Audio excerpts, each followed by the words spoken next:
Welcome to the Beyond You podcast, where we have real conversations about healing, trusting yourself again, and building the kind of relationships that actually feel good. I'm Samantha, and if you've ever felt like you're just going through the motions, like you're doing all the right things but still feeling disconnected, you're in the right place. Because here we go beyond the surface, beyond the hurt, beyond the patterns that keep you stuck. So take a deep breath, get comfortable, and let's get into it. Welcome back to my YouTube channel. I'm just so excited that you're here, and I just kind of like a more relaxed look because I really am so excited with this topic on how we're gonna sabotage healthy love. And so we don't realize on how quiet sabotage can be. We always picture sabotage as this big dramatic thing, cheating, lying, something explosive happenings. But we don't understand that the real sabotage is so much quieter than that. It's the way we pull back when someone gets too close. It's how we find problems where there aren't any. It's the way we protect ourselves so well that we accidentally keep love out too. And all in the name of protecting ourselves, right? And so, if you've ever found yourself pushing away just someone who was actually good for you, this conversation is for you. Well, I'm Samantha, a therapist, and this is Beyond You podcast. But and most, I'm a woman, I'm a human, I'm a Black woman. I just understand like the fear it happens when we kind of get out of these toxic relationships into something that's good. And I want to kind of dive deep into that. So I have been really noticing a theme when I've talked with just a client last week. We'll call her Maya, and she said something that just really hit me right in the chest. Right? She mentioned that, Samantha, I feel like I'm losing my mind. My boyfriend is everything I prayed for. He's consistent, he's kind, he shows up when he says he will, but I keep picking fights with him over nothing. I keep pulling away. It's like I'm trying to ruin the best things ever happened to me, and I don't understand why. And I just looked at her and said, "Oh, girl, you're not losing your mind. Your nervous system is just confused." And we don't realize how the nervous system really makes takes an effect in how we just show up. And so understand that just so this client, she spent last 5 years with someone who kept her constantly guessing. And I know you've been there. Someone who would shower her with affection one day and act like she didn't exist the next. So someone who made her feel like she had to audition for love, like she had to earn love every single day. So when this guy showed up being normal, but being consistent, her body didn't even know what to do with that. It felt foreign and it will feel foreign in our nervous systems, they don't like foreign, right? So to go back to what's comfort, to feel they like familiar, even when familiar was painful. So this individual, she told me she'd catch herself getting annoyed when he texts her during the day just to check in. At times she'd felt suffocated when he'd remember details from conversations they had. She'd create distance when he tried to make future plans because in just her words, it feels like too much too fast even though we've been together for 6 months. So I want to just kind of break down what's actually happening because Maya's heart really wanted love, right? But her trauma was terrified of it because healthy love felt different. And different felt dangerous, even when different was exactly what she needed, right? If so, the nerve is used to just this kind of constant roller coaster. Understand anything that's not that will seem like a lot for just our bodies. So I kind of want to see like why our past kind of affects just kind of future, the fear over the future. So it just can make sense because when we've been hurt deeply, especially in relationships, your nervous system becomes hypervigilant, right? It's constantly scanning for threats, waiting for the other shoe to drop, bracing for the familiar patterns of disappointment. So when someone shows up differently, when they're actually available, actually consistent, actually interested in loving you well, your body doesn't celebrate it. It panics because your nervous system is like, wait, this doesn't match what we know about love. Love is supposed to be uncertain, supposed to be chaotic. We're supposed to have to work for it or earn it. We're supposed to feel anxious and on edge, this calm, steady thing. This is going to be a trick. And this is what I've been telling my clients because I help you kind of get into authentic relationship with yourself and other people to kind of have your nervous system be okay with healthy love. Because here's what healthy love actually looks like and why can it feel so unsettling. It's predictable in the best way. It doesn't require you to perform for affection. It's not a roller coaster of highs and lows. It doesn't make you question your worth daily. It doesn't come with drama and chaos. But if you've learned that love is supposed to hurt, that passion looks like intensity, that you have to earn affection through struggle, then a healthy love can feel just boring. It's too easy, like there's something wrong with it or something wrong with them for wanting you, right? Your brain starts creating stories, right? They're too into me. They must not see the real me yet, right? We'll just start creating these stories to make it make sense within our head on why, right? We'll say things like they're too available. What's wrong with them? They don't have better options. This is too good to last. I should protect myself now. They inevitably disappoint me. Like we brace ourselves for the disappointment. Even saying things like they're being too nice. What do they want from me? And here's where the sabotage starts, right? Because you begin pulling back, not because you don't want the love, because that love you're receiving doesn't match the painful normal you learned was normal, just the painful template that you learned was normal. So understand this also goes just for just my black woman as well. You've been with emotionally, or just in general, been emotionally available partners for the past year. You spent years trying to earn consistent affection. When somebody finally shows up consistently, it can feel overwhelming instead of relief. And for those of us who learn to be the cool girl, the low maintenance one, the one doesn't ask for too much, someone who actually wants to meet our needs can feel like pressure we don't know how to handle. So the cruel irony is that we pray for healthy love. We dream about it. We talk about deserving it, worthy of it. But when it shows up, our trauma tries to reject it, right? Like a body rejecting a healthy organ transplant. Like we just feel like we don't are worthy of it, or we say things to ourselves. And so I understand that when I'm speaking about this stuff, is because I have done this. Because let me get vulnerable for a minute, because I need you to know I'm not speaking from some place of having it all figured out. I have done this. I'm speaking from just like the messy middle of having learned this lesson the hard way before and years ago. Because there was this man that I knew of, and he was everything that looked good on paper and felt good in my heart. And it was like this just intoxicating feeling, right? He was emotionally available. He communicated clearly. He was generally interested in who I was as a person, not just how I could fit into his life, right? But instead of feeling grateful, I felt suspicious. Like, what's the catch? What's he hiding? Why is he being so nice to me? I started doing these little things that I didn't even recognize as sabotage. When I would pick fights with things that were random, like what restaurant we're going to, or you're not thinking what I want you to do. It would be the wildest things. I take hours to respond to his text, even when I wasn't busy, because I didn't want to seem too eager. Like we always just kind of play these little games they kind of told us to play. I find problem with the sweetest gestures when he just bring me flowers. I think this feels like love bombing, right? We say things like that. When he'd want to spend, weekends together, I felt suffocated because I wasn't used to someone doing that. Someone to sit for like a couple hours and go. And I remember one specific moment that still makes my heart hurt thinking about it. He had planned this thoughtful evening, nothing fancy, just dinner at home and a movie he knew I've been wanting to see. And instead of feeling loved, I felt trapped, like the walls were closing in. Like I had to fight for my independence. I wasn't used to it. So I picked a fight about something completely unrelatable just to create distance. And the worst part was conscious enough to know I was doing it, but I couldn't seem to stop myself.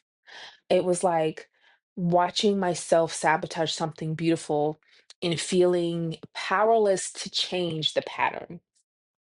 And please let me know in the comments if you've done this as well, because what I realized later with a lot of just therapy and own self-reflection was that this individual love felt dangerous, not because it was harmful, but because it was healing.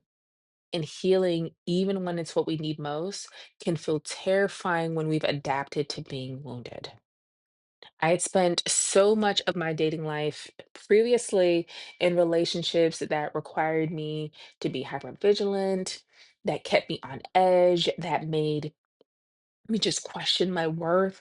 My nervous system had learned to equate that anxiety with love, that uncertainty with passion. right? When we have as people who are just these roller coaster people. So when this individual loved me calmly, consistently without drama or chaos, my body did not know how to respond or did not know how to process. It felt just too quiet, too stable, just too real, you know? And so I had to learn that familiar isn't always healthy and healthy isn't always familiar. I had to teach my nervous system that safety and love wasn't boring. It just was revolutionary just for me and just my system of me. And that relationship with this individual didn't, you know, at the time didn't work out, but not because the love wasn't real. It didn't work out because I just wasn't ready to receive that kind of love I thought I wanted.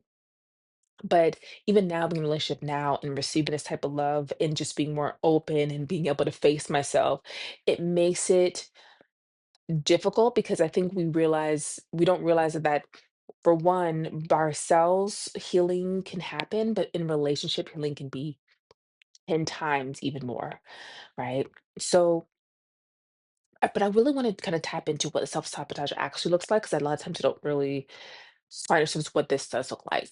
It's these quiet, almost unconscious ways we create distance when someone gets too close. Emotional withdrawal. We start sharing less of our inner world. When they ask how how your day was, you give surface level answers. When they want to know about what you're thinking about, you say nothing. Even when your mind is full, you begin protecting your emotional space like it's under threat, finding fault with green flags. So they text you regularly and you think like they're too clingy. They remember what you told them and you think they're trying too hard. They want to introduce you to their friends, and this is moving too fast. You start reframing their healthy behaviors as problems and creating unnecessary drama. You pick fights about small things, you bring up issues from the past that you thought you resolved. And this happens in the beginning of relationships, just to kind of, I just want to make sure this is normalized when that happens. But a lot of times we turn innocent comments into relationship discussions. We don't realize that all these things can create this conflict because you're going to what's familiar more than just what feels just at peace. Because a lot of times you find yourself comparing to your exes in some ways. You feel like your current partner is lacking. My ex was spontaneous. Well, just came different things. Previous guys were more mysterious because we have to be able to be comfortable with peaceful, be comfortable with boring. So a lot of times we're like testing behaviors. We start pushing their boundaries to see if they'll leave. You become more demanding and more difficult and more unpredictable. Part of them no, understand that part of you wants them to stay, but part of you is trying to confirm your worst fears about not being truly lovable. So you start projecting future problems.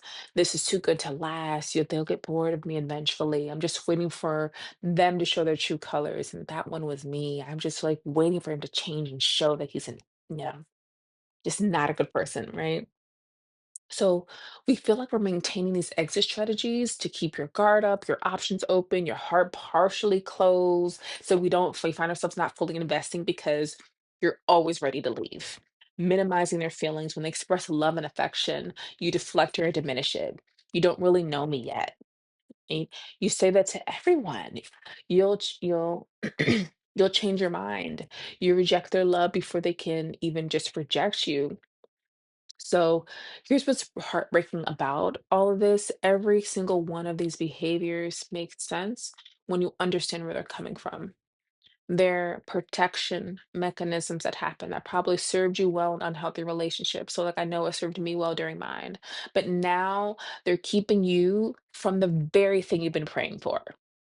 I've worked with a woman who told me, I keep waiting for him to disappoint me so I can go back to what feels normal.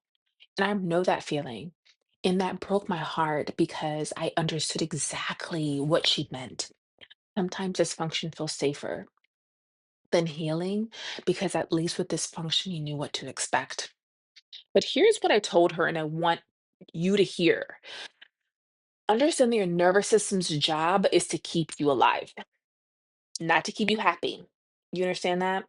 So it's going to choose familiar over healthy every time unless you consciously intervene between it.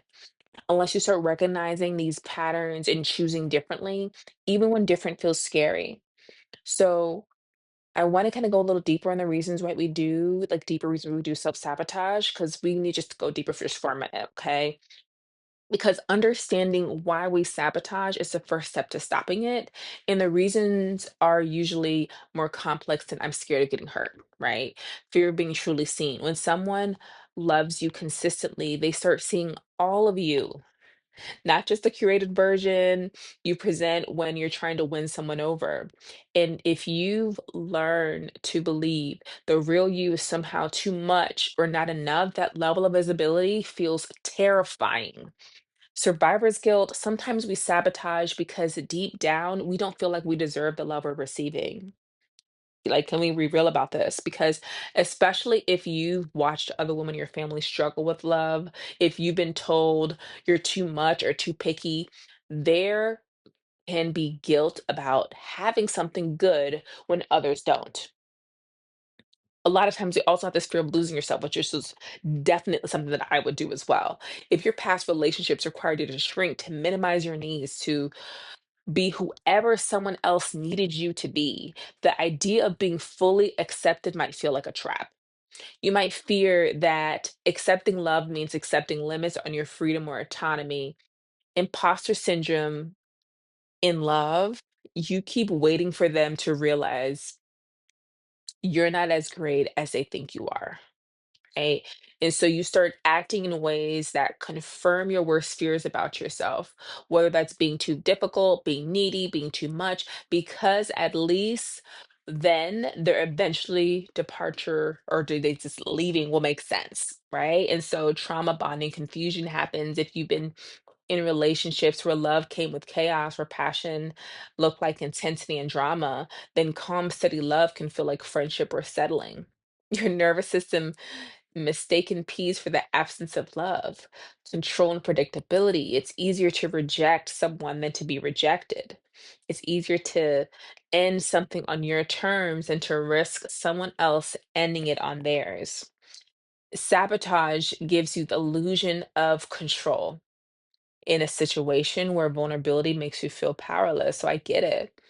And there's something I want to say specifically just you just sort of is woman of color here as well. There could be just kind of cultural layers to this too. If you've been taught that you need to be strong and independent, that you can't rely on anyone except to love, can feel like weakness. If you've internalized messages about being too much for men, healthy love can feel like you're being tolerated rather than just being celebrated, But here's what I need you to understand as well, that none of these reasons justify sabotaging your happiness. They explain it, they help us understand it, but they don't excuse it because at some point we have to decide whether we want to be right about love, right? Being dangerous, or whether we want to be happy in love, being safe. Okay. So I want you to be able to recognize these patterns in real time because being aware means you can stop it. So how do you catch yourself in act, right? How do you recognize sabotage when it's happening, not just in hindsight, but when the damage is already done? I need you to pay attention to your body. We talk about this all the time in my sessions and everything that I've worked on. You have a miss me journal if you're kind of learning about try just missing yourself. And if you like this, make sure to push that like button and share and make sure to follow as well because I really need you to pay attention to your body. I need you to notice your thoughts when you find yourself looking for problems, creating stories about why this won't work, or focusing on their flaws instead of their values. Pause. Okay. Ask yourself, am I responding to something they actually did, or am I responding to something someone else did to me? Watch your behaviors. Are you pulling back when they get closer? Are you picking fights when things are going well? Are you creating distance when they're being loving? These are all signs your protection mechanisms are kicking in. Also, I want you to check your timeline. Do you sabotage after particularly good moments? After you do something thoughtful, after conversations about the future? Often sabotage tends to kick in moments of deep connection because that's when vulnerability feels most dangerous. So, I really want you to be also listening to your inner dialogue as well. Are you telling yourself stories like this is too good to be true, or they really don't know me, or is this won't last? Those thoughts aren't just prophecy or anything like that. They're fear trying to protect you from disappointment.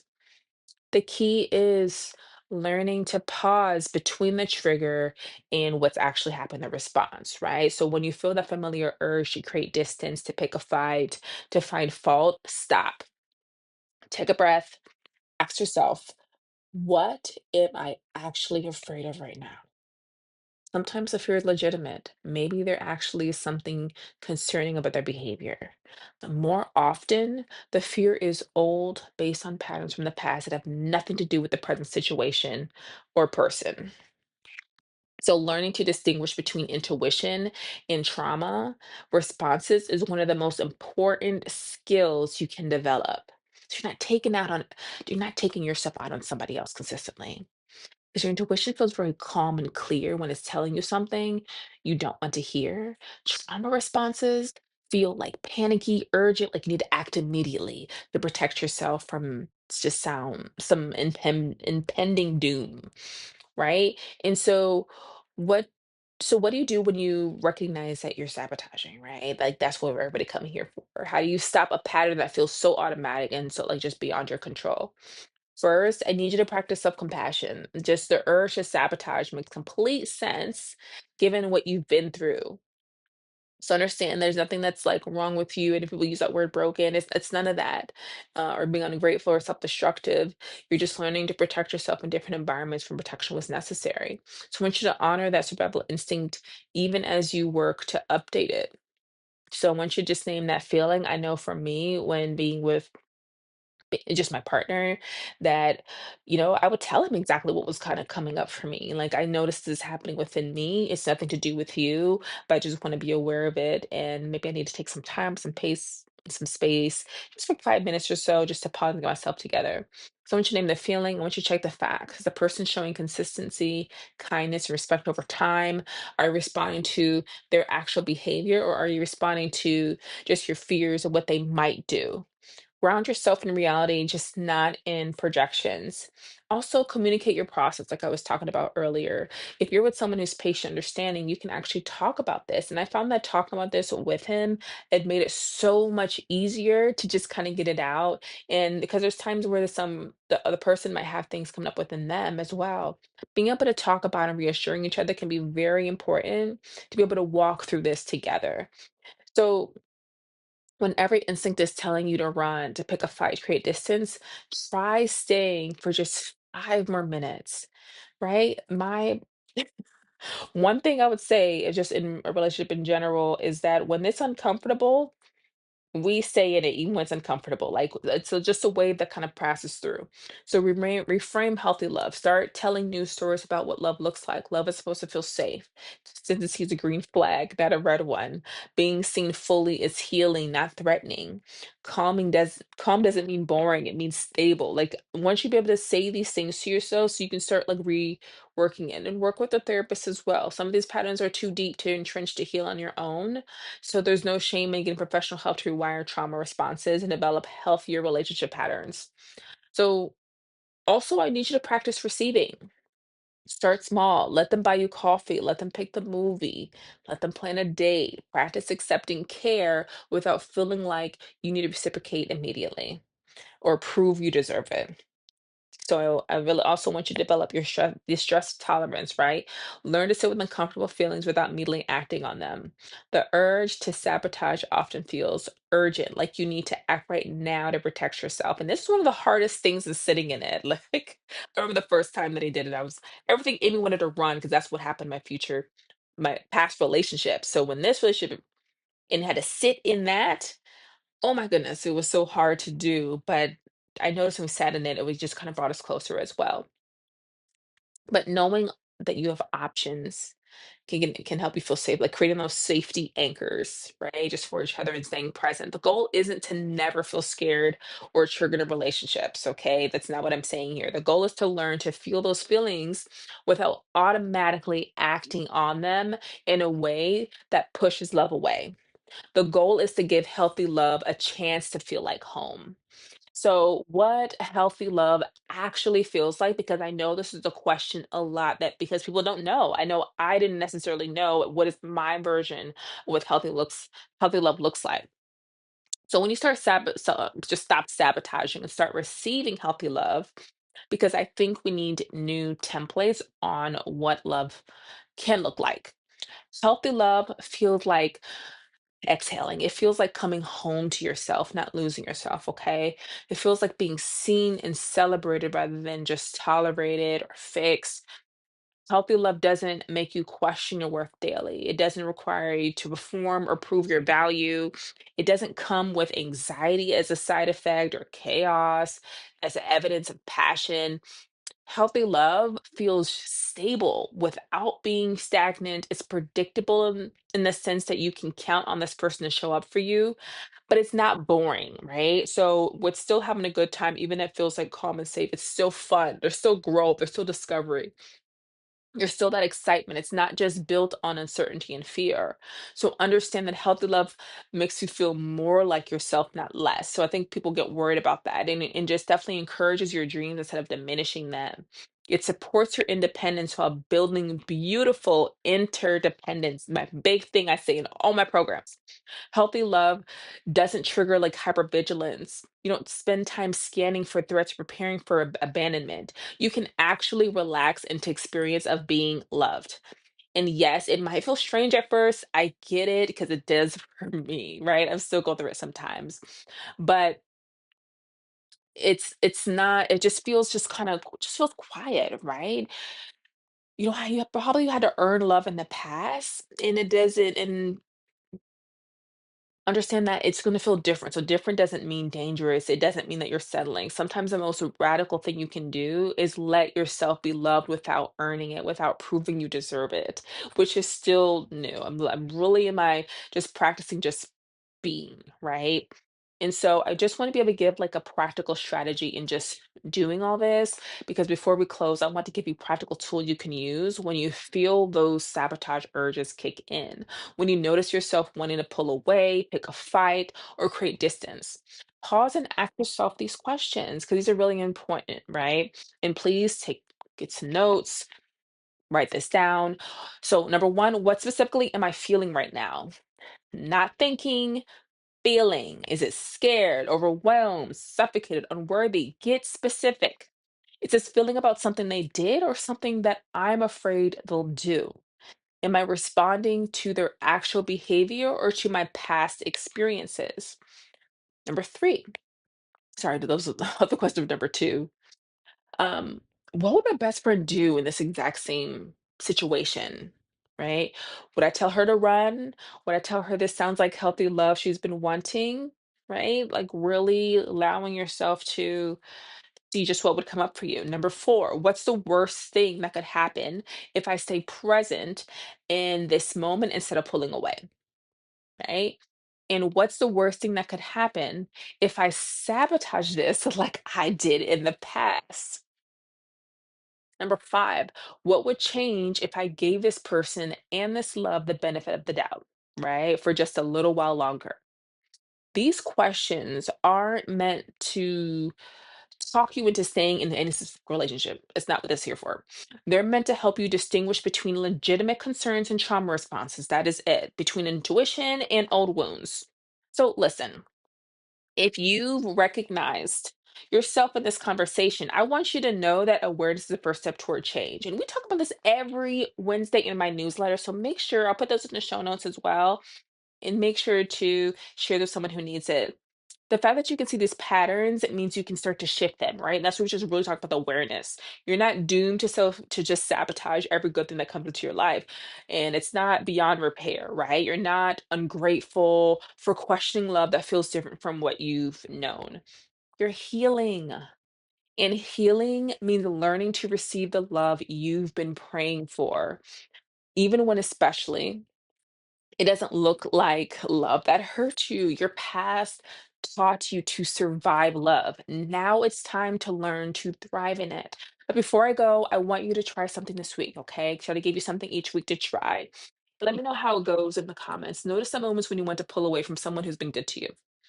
And instead of automatically creating distance, lean in just a little bit. I know it can be asking for a lot, but I want you to lean in, even if it feels a little uncomfortable, even if it feels scary. Your future self will thank you for choosing love over fear, for choosing healing over familiar pain, and just for choosing and what you just deserve instead of sabotaging what you've been given. So, if this episode gave you some insight into your own patterns, share it with someone who might need to hear it. Make sure that you subscribe so I know, like this video so I know that you want to hear more of this. And you deserve love that feels safe, okay? Love that feels steady, so that doesn't require you to perform for it. And understand, I see you. I believe in your capacity to heal. And I'll talk to you next week. If you have been having struggling with finding yourself again, even after these toxic relationships, know that I have I miss me journal below as well. And I'm just excited to talk to you guys next week. If you enjoyed this, please let me know below. I love to hear your comments and I read each one of your comments. I will talk to you next week.